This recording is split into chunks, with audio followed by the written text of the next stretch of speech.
That's speed walking. And yeah, it looks funny. But you know what isn't funny? The mind-blowing speed records on America's long-distance trails.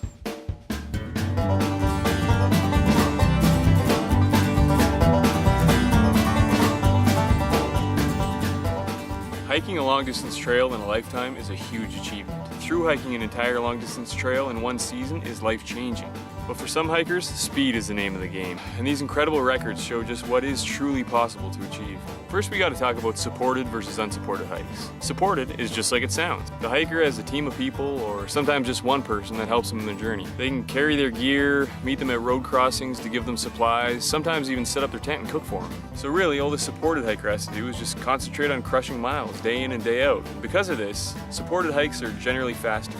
Unsupported hikers, on the other hand, are true through hikers. Unsupported hikers carry all their own gear along with dealing with the logistics of resupply and everything else that goes along with the true through hike. This makes breaking the speed records as an unsupported hiker a little more difficult, and that's why the distinction is important.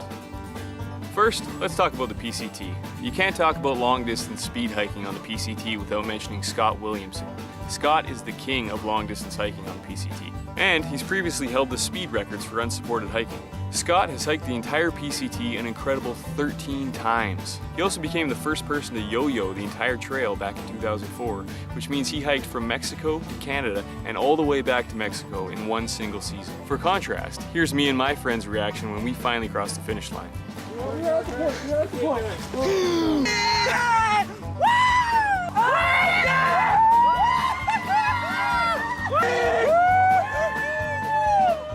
But Scott? Well, Scott got to the border, had lunch, turned around and started walking back to Mexico. Heck, he probably made it halfway through Washington before setting up camp for the night. Even more impressively, he actually yo-yoed the entire trail again 2 years later in 2006. Scott held the record for unsupported speed hiking on the PCT until Heather Anderson crushed his record by 4 days, hiking the entire Pacific Crest Trail in 60 days, 17 hours, and 12 minutes. An incredible feat. The supported record was set in 2014 by McConaughy. He ran the entire trail in only 53 days, 6 hours, and 37 minutes. That's blazingly fast. That's like 50 miles a day. Almost 2 marathons every single day for 2 months. Think about that. For the Continental Divide Trail, it's hard to set official records because the route is a little bit incomplete, and every hiker that takes it takes a bit of a different route. But still, some incredible things have been achieved on that trail.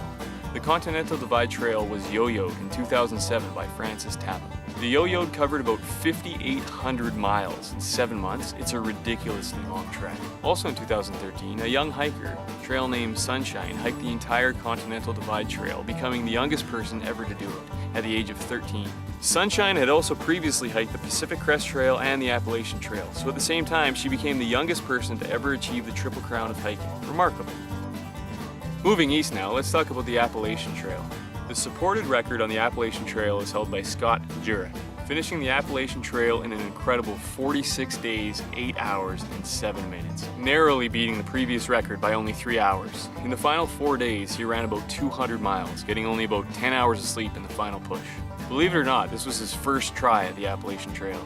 And the unsupported record on the Appalachian Trail, held by Heather Anderson, who, if you remember, also holds a record on the Pacific Crest Trail. It's crazy, she seemingly came out of nowhere and managed to snag speed records on 2 of the most iconic long-distance trails in only 2 years. Unbelievable. Way to go, Heather. So maybe you're wondering, how is this even possible, or why would anyone even want to try and do this? Well, we can't really answer either of those questions. We can kind of take a guess that the only way it's possible is through extreme mental toughness and dedication. And the only reason why anyone would want to do it is just to see what kind of limits you can push the human body, to see what's possible for human achievement.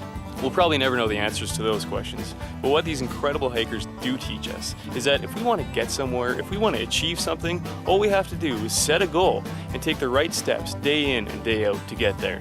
Thanks for watching. I'm Lighthouse from Triple Crown Review, and I'll see you guys out on the trail.